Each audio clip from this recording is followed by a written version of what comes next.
भारत ने फिर से दुनिया को हैरान कर दिया है। सोचिए, जब किसी युद्ध में गोली चलने से पहले ही दुश्मन की मिसाइल हवा में जलकर राख बन जाए, जब किसी ट्रेन के भीतर छिपी मिसाइल सिर्फ 5 मिनट में लॉन्च होकर हजारों किलोमीटर दूर लक्ष्य को उड़ा दे, और जब कोई हथियार हवा की गति नहीं बल्कि बिजली की तरह गिरकर राडारों को चकमा दे दे, तब क्या होगा?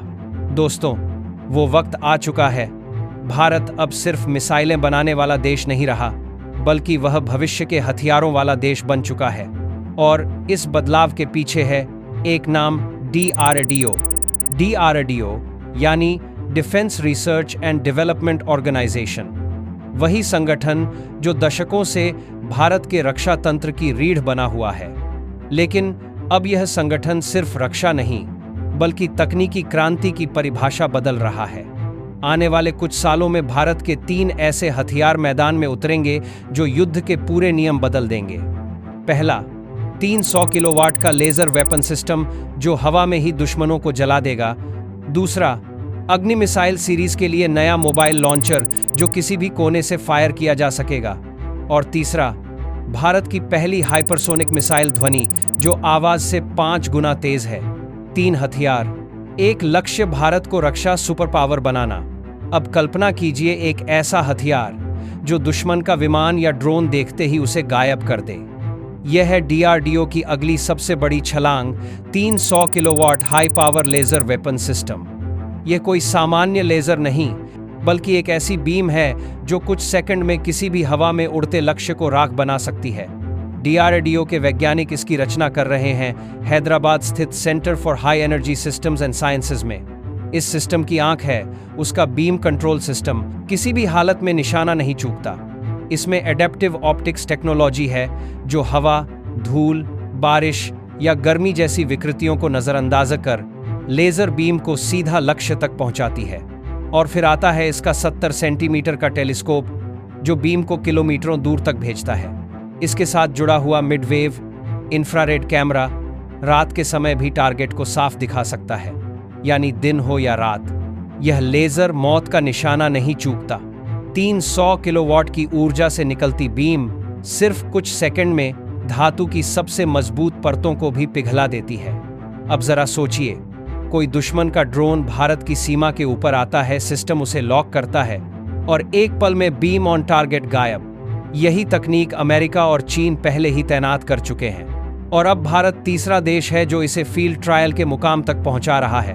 DRDO योजना बना रहा है कि 2027 या 2028 तक इसे ट्रक माउंटेड और एयरबॉर्न प्लेटफॉर्म दोनों पर लगाया जाएगा। युद्ध का नया चेहरा अब सिर्फ रॉकेट नहीं, बल्कि रोशनी से बने हथियारों के साथ सामने होगा। लेकिन कहानी यहीं खत्म नहीं होती। भारत के लिए अगली चुनौती थी अपनी मिसाइलों की गुप्त मोबिलिटी। पहले भारत की अग्नि मिसाइल सीरीज जैसे अग्नि IE, अग्नि IEE, अग्नि आइव और अग्नि V भारी ट्रेलर ट्रक्स पर रखी जाती थीं। ये गाड़ियां सिर्फ सड़कों पर चल सकती थीं और इनके मूवमेंट को दुश्मन के सैटेलाइट आसानी से ट्रैक कर लेते थे। यानी हर बार भारत की मिसाइल लॉन्च लोकेशन का जोखिम बना रहता था। लेकिन अब नहीं, DRDO ने इस कमजोरी को ताकत में बदल दिया है। देश में तैयार हो रहा है नया ट्रांसपोर्टर इरेक्टर लॉन्चर या TEL, एक ऐसा मोबाइल लॉन्च प्लेटफॉर्म जो अग्नि मिसाइल को कहीं से भी दाग सके, चाहे वो रेत का रेगिस्तान हो, दुर्गम पहाड़ हो या घने जंगल। अब मिसाइल लॉन्चर टेरेन पर नहीं, टेरेयर पर चलेगा, यानी हर दिशा में, हर स्थिति में तैयार भारत। इन नए 8-8 और 10x10 पहियों वाले TEL सिस्टम में ऑफ रोड क्षमता होगी, हाई स्पीड मूवमेंट 70 की घंटा तक, और पूरे लॉन्च कंट्रोल सिस्टम का एकीकृत सिस्टम एक ही प्लेटफॉर्म पर होगा। इसके निर्माण में भारत की प्रमुख कंपनियां टाटा मोटर्स, महिंद्रा डिफेंस और अशोक लेलैंड डिफेंस हिस्सा ले रही हैं। लक्ष्य है कि 2028 तक इस TL सिस्टम का 80% हिस्सा भारत में ही निर्मित हो। इसका मतलब है अब भारत की मिसाइलें सड़कों पर नहीं, साइयों में चलेंगी। दुश्मन चाहे आसमान से देखे या सैटेलाइट से, उन्हें यह कभी पता नहीं चलेगा कि अग्नि कब और कहां से दागी जाएगी। और याद कीजिए, हाल का दृश्य जब भारत ने रेल से अग्नि प्राइम लॉन्च की, वो भी पूरी तरह एक मालगाड़ी के डिब्बे के भीतर छिपाकर। ट्रेन रुकी, सिस्टम एक्टिव हुआ और 5 मिनट के भीतर मिसाइल लॉन्च।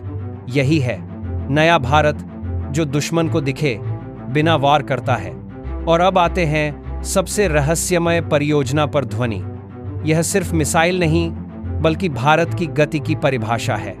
ध्वनि एक हाइपरसोनिक ग्लाइड व्हीकल है जिसकी गति मैक 5 से भी ज्यादा, यानी लगभग 7400 किलोमीटर प्रति घंटा है।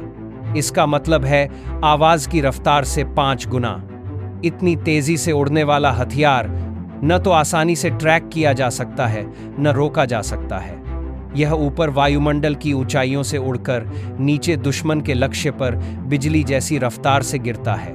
ध्वनि की सबसे बड़ी ताकत है इसकी स्पीड और मैन्यूवरेबिलिटी।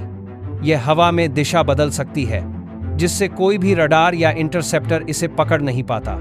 इसकी body design blended wing body है, जो उसे हवा को कटने की अद्भुत क्षमता देता है। जैसे कोई शार्क पानी में बिना रुकावट तैरती है, वैसे ही ध्वनि हवा को चीरते हुए आगे बढ़ती है। यह प्रोजेक्ट भारत को उन गिने चुने देशों की कतार में खड़ा कर रहा है जो हाइपरसोनिक हथियार बना चुके हैं: अमेरिका, रूस, चीन और अब भारत। लेकिन असली कहानी तकनीक की नहीं, आत्मविश्वास की है। एक वक्त था जब भारत दूसरों की मिसाइलें खरीदता था, उनके सिस्टम्स पर भरोसा करता था। आज भारत अपने खुद के सिस्टम्स बना रहा है जिनसे दुनिया सीख रही है। एक वक्त था जब भारतीय वैज्ञानिकों को पूछने की जरूरत पड़ती थी कि हमारे लिए मॉड्यूल कौन बनाएगा। अब वही वैज्ञानिक कहते हैं, हम अपने लिए खुद बना लेंगे। भारत का यह बदलाव अचानक नहीं आया। यह दशकों की मेहनत, प्रतिबंधों के बीच आत्मनिर्भरता की जिद और 1998 के परमाणु परीक्षणों के बाद भी दबाव में न झुकने का परिणाम है। इसरो ने चंद्रयान 3 से लेकर अग्नि 5 तक सभी मिसाइलें और रॉकेट्स बिना किसी विदेशी मदद के लॉन्च किए। अब वही देश लेजर, मोबाइल मिसाइल प्लेटफॉर्म और हाइपरसोनिक ग्लाइड सिस्टम जैसी तकनीकों में सक्षम है। DRDO के हर प्रोजेक्ट का संदेश साफ है, भारत किसी पर निर्भर नहीं रहेगा।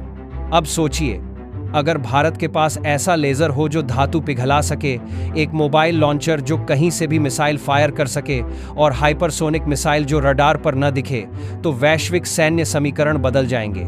यह भारत अब सिर्फ सीमाओं पर नहीं, बल्कि हवा और अंतरिक्ष में भी अपनी ताकत दिखाता है। जब देश अपनी प्रतिष्ठा के लिए तैयार हो, उसे रोकना मुश्किल होता है। दोस्तों, अगर आपको लगता है कि भारत का यह नया चेहरा दुनिया को प्रभावित करेगा, तो वीडियो शेयर करें। कमेंट में बताइए आपको कौन सा हथियार सबसे रोमांचक लगता है, लेजर, मोबाइल लॉन्चर या हाइपरसोनिक ध्वनि। और भारत की तकनीकी ताकत की असली कहानी जानने के लिए चैनल सब्सक्राइब करें और नोटिफिकेशन बेल दबाएं।